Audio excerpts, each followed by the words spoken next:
এই মাসটা হলো শাওয়াল মাস। এই মাসের নাম কি? শাওয়াল মাস। এই মাসের মধ্যে বিয়ে দেওয়া, বিয়ে করা সুন্নত। যাদের সন্তান বড় হয়েছে, ছেলে মেয়ে বিয়ের উপযুক্ত বয়স হয়েছে, এই মাসের মধ্যে বিয়ের উপযুক্ততা করেন।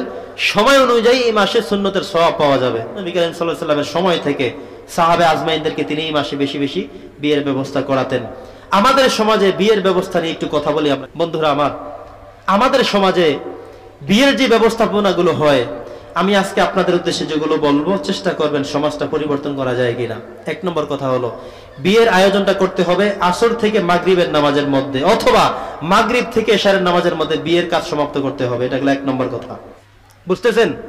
আমরা করি কি, এশারের নামাজের পরে বিয়ে, রাত্রে 10টায় বিয়ে, রাত্রে 11টায় বিয়ে। ছেলের পক্ষ এসে বসে আছে, মেয়ের পক্ষ এখনো আসে নাই, এখনো তালইরে খুঁজে পায় না, অমুকের খোঁজে, অমুকের সিদ্ধান্ত, অমুকে একটু তেরায় আছে, অমুকে একটু বাঁকায় আছে, এই সব আনতে আনতে 12টা। এরপরে মোটামুটি যাদেরকে মিষ্টির জন্য দাওয়াত দেওয়া হলো তারাও রাগজিত করে অনেকে চলে গেলেন, ব্যাস বিয়ে হলো।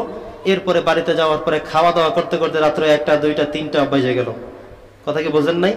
3টা বাজে জামাইকে বাসরে দেয়া হলো, ফজরের নামাজ দিয়ে আজান দিয়ে ফেললো 5টায়। তো এই যেই কাজ, এটা কিন্তু শরীয়তের বহির্ভূত কাজ। আপনি আপনার সময় তো ঠিকই বুঝতে পারলেন বাসরের গুরুত্ব, আপনার ছেলের সময় মেয়ের সময় এটা বোঝেন না কেন? বিয়ের আল্লাহ রাসূল সাল্লাল্লাহু আলাইহি ওয়াসাল্লাম রাত্র 12টায় বিয়ে পড়াতেন এমন কথা নেই। বিয়ে হয়তো দিনে অথবা আসর থেকে মাগরিব সময়ের মধ্যে সময়, অথবা মাগরিবের পরে বিয়ে, ব্যাস মাগরিবের পরে বিয়ে হওয়ার পরে বিয়ের কাজ শেষ। এবার আপনারা খাবার আয়োজন করেন, যারা আপনারা আপনাদের মতো করেন, কিন্তু এগুলো কিভাবে আটকে রাখবে না। কেউ মনে করে যত রাত্রে যত দেরি করে দেওয়া যায়, তা আপনার লাভটা কি? আপনি জামাইকে একেবারে রাত্র 3টায় বাসরে দিলেন, আপনার কি লাভ হলো? কি করবেন আপনি? এই আটকে রেখে কি লাভটা হলো কি আপনার? এটা সুন্নাহ বিরোধী কাজ। দ্বিতীয় কথা হলো, বিয়ের আয়োজনে আমরা অনেক ক্ষেত্রে কার্ড দিয়ে দাওয়াত দেই, আবার সবাইকে খাইতে বসে যে দ্রুত একটা টেবিল খাতা কলমের সামনে বসিয়ে দেই।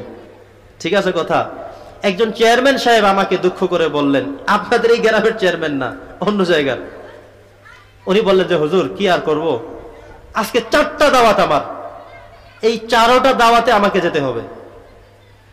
এক জায়গায় আমি না গিয়ে আরেকজনকে পাঠাবো, মিনিমাম 1000 টাকা সেখানে দিয়ে পাঠিয়ে দিয়েছি একজন।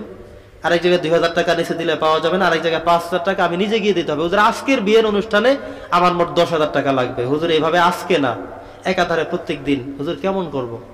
তো এই চেয়ারম্যান চুরি করবে না করবে কি? আপনার ভাগের চাউল ডাল খাইবে না তো খড় দিব কেমনে বিয়েতে?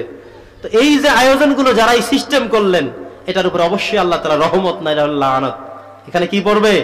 লানত পড়বে। কখনো এই কাজ করা যাবে না।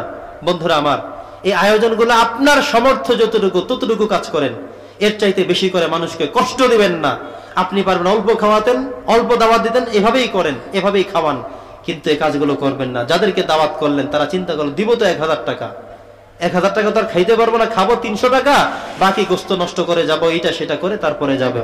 অথচ আপনার অপচয়, অপব্যয় সবকিছু নষ্ট হয়ে গেল, যেটা আল্লাহ তাআলা কখনোই আপনার উপর খুশি হবেন না, আল্লাহ তাআলা গজব দিয়ে দেবেন।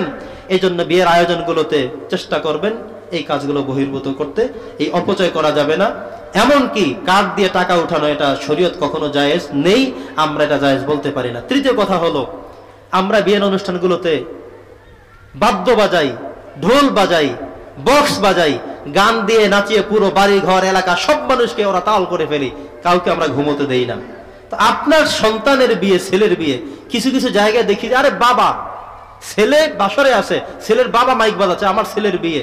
আপনার কি হলো আজকে? আবার আপনার ছেলের বিয়ে, আপনার এত আনন্দ কেন যে মাইক বাজাতে হবে, বক্স বাজাতে হবে? আরে আপনি কেমন বাবা? আপনি কিসের বাবা? আপনি ছেলে বাসরে আছে, ছেলের বিয়ে, আজকে আপনি বাবা হয়ে একেবারে বক্স বাজাতে হবে? পেয়েছেন কোথায় এগুলো? তো এই বক্স বাজিয়ে আপনার সন্তানকে যে বাসরে দিলেন, এই যে সন্তান দুনিয়াতে আসছে, এরা কিন্তু আরো ভয়ঙ্কর হবে। এরা কি হবে?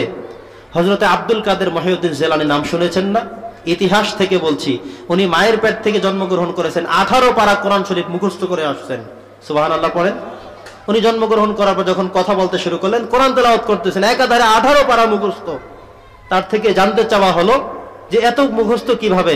তখন তার মায়ের থেকে জানা গেল তার মা এমন এক মহিলা যিনি 18 পারা কোরআন শরীফের হাফেজা মহিলা ছিলেন।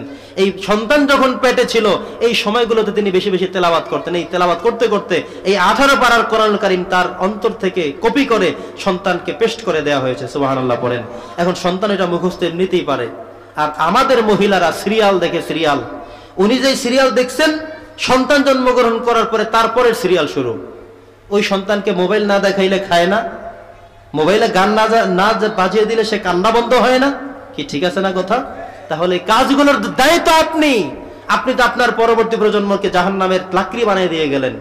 অতএব সাবধান, এই কাজগুলো থেকে দূরে থাকতে হবে। যত ওয়াজ নসিহত চলে, কিন্তু বিয়ের ক্ষেত্রে যেই সেই বন্ধুরা আমার, আমরা যেন বিয়ের আয়োজনগুলোতেই হারাম এই কাজগুলো থেকে যেন আমরা নিজেদেরকে বিরত রাখতে পারি, হেফাজতে রাখতে পারি। আল্লাহ তাআলা আমাদেরকে তৌফিক দান।